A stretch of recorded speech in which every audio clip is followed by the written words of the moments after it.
এ commander, হ্যাঁ হাবু ভাই বলো। মোর মনটা এক্সের খারাপ। কেন, কি হয়েছে? শুনলাম তুমি নাকি ব্যাচেলার পয়েন্টের সিজন 5 মোরে বিদেশ পাঠাইয়া দেবা।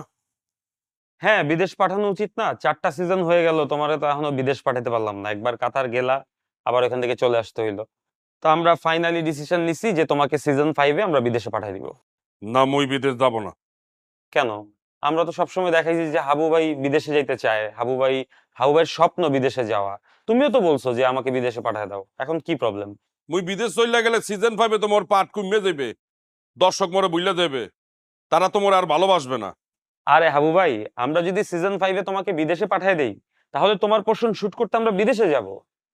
হ্যাঁ, সত্যি বলতে আছো? অবশ্যই আমরা হাবু ভাইয়ের পোর্শন বিদেশে গিয়ে শুট করে নিয়ে আসবো। তাহলে মুই বিদেশ যাব। আর শোনো, আমার মনে হয় কি, সিজন 5 যে শুরু করবা, প্রথম পার্টগুলাই বিদেশে করা উচিত। না না, প্রথম পার্ট বিদেশে করা যাবে না। দেখি কবে যাওয়া যায়। না, যদি তা না করো তাহলে মুই কিন্তু 3-4টা দেশে যাব। মোর খুব ইচ্ছা মালয়েশিয়া, কাতার, দুবাই আর আমেরিকা যাব। তুমি একটু আগে বললা বিদেশে যাবা না। এখন মুই বিদেশ যাব।